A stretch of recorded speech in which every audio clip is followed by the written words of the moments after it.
to hadisi 565 حدثني كو يجي وحدثني عن مالك أنه بلغه يا زوم مالك تشيوا أن عائشة زوج النبي عائشة قالت ميتة قال رسول الله صلى الله عليه وسلم منزون الله يا ما من نبي يموت حتى يخيروا باب وني النبي زي يموت سي الله يا باشي زابي قالت فسمعته يقول سينجي النبي صلى الله عليه وسلم اللهم الرفيق الأعلى يا أبنجي wato ar-rafiq al-a'la wayannan ma'abotan tafiya sune rafiq al-a'la wanda suka fi daukaka fa araftu annahu zahibun sai ta san cewa lalle mutuwa ta zo da ta je na ar-rafiq al-a'la wato yana zaben mutanen sama kun ga shi yasa ita ba kaman ummu salama ba ita ummu salama bata yadda ma ya mutu ba sai da ta ji ana haƙo amma ita tun daga jin wannan ta san wannan mutuwa ajali ce wato Allah ya yi wa Aisha bint Abi Bakar ya mata wato farisa ya mata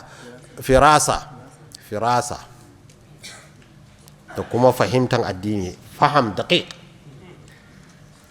kuma manzo Allah sallallahu alaihi wasallam a kirjinta yake wannan magana wallahi wanda ke shi'anci ya tabe wanda ke shi'anci ya tabe ko ba yahudi ka tambaya a ina manzon Allah sallallahu alaihi wasallam ya mutu wannan tarihi ne kowa ya san a dakin Aisha a kan cinyanta a kirjinta ya mutu ba mai musu Allah ya zaɓan mishi mutuwar shi a jikin wanda ya fi so cikin mata a ɗakin da ya fi so da ciwon ya yi tsanani su kansu matan ne suka ce to kai don son shi da suke yi sai suka ce muna don son shi da suke yi to mun zaɓan maka abin da ka fi so mun san ka fi son Aisha je ka tsaya wurin ɗakin ta kai jinya domin suna son manzon Allah ba su yin wahala kullum yana tashi yana gashi ana ciwo ashe matarka in tana son ka so na gaske ka ce za ka ƙara aure za ta ce bismillah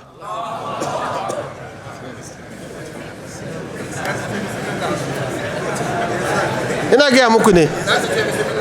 bismillah in na gaskiya ne domin kana son ka ƙara aure ita kuma tana son abin da kake so tana so ka ji daɗi mana ko tana so ka sha wahala amma in ka ce za ka ƙara ta ce ba ta yadda ba ta son ka kuma wannan da za ka ƙaro ba ta san akwai ta ba kuma ta ce ta yadda da kai to ta fi son ka mana tun daga ka da wata kuma ta ce tana so kai kuma ita kaɗai ce a wurinka sai ka zo ka ce mata ina so in ƙaro aure don musulunci don addini don kaza sai ta ce ba ta yadda ba ko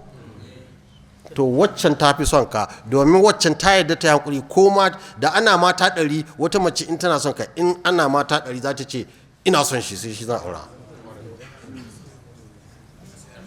amma da ce wai ba za ta zauna da kai ba akwai wata za ce to ko ni ko ita ko ba haka ba to ba ta son ka kanta take so menene matsalan sauki ne da rahama bai kare komai ba bai rage komai ba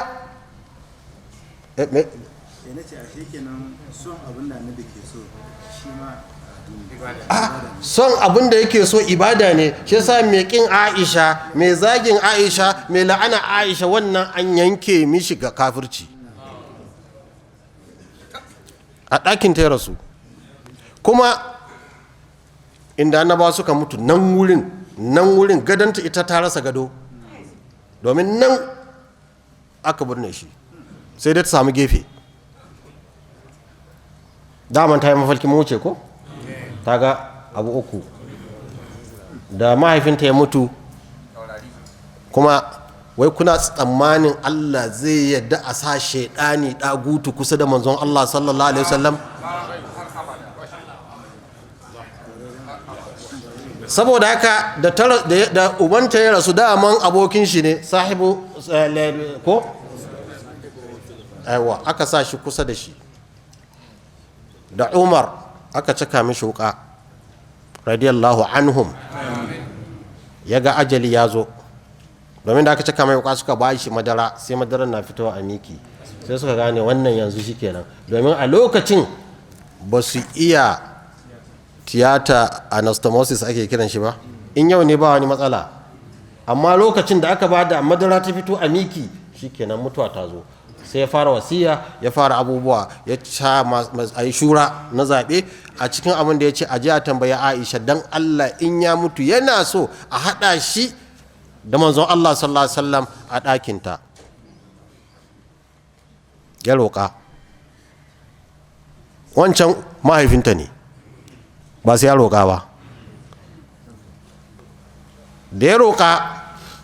sai ta dawo ta ce ta yarda za a sa shi kusa da Abubakar, bayan manzon Allah sai Abubakar sai Umar radiyallahu anhum. Sai gaya masa habban da suka tambayo ta, suka ce duk da haka in kun ɗauko gawa ta za ku kai ɗakinta ku sake tambayanta, zai yi don ta ga har yanzu ni khalifa ne. Shi yasa ta ce mutane masu adalci da rai da mutuwa a sake tambayanta, in ta ƙi ku kai ni baƙi. To kun san Aisha, ita kuma Aisha ta fahimci addini, ta ga ba abin da ya dace sai a sa shi. Da niyyar ta Aisha ba Umar za a sa ba, ita take son wurin, domin wancan mijinta ne, wannan kuma ubanta ne, ba komai ta zauna kusa da shi, ita take son wurin.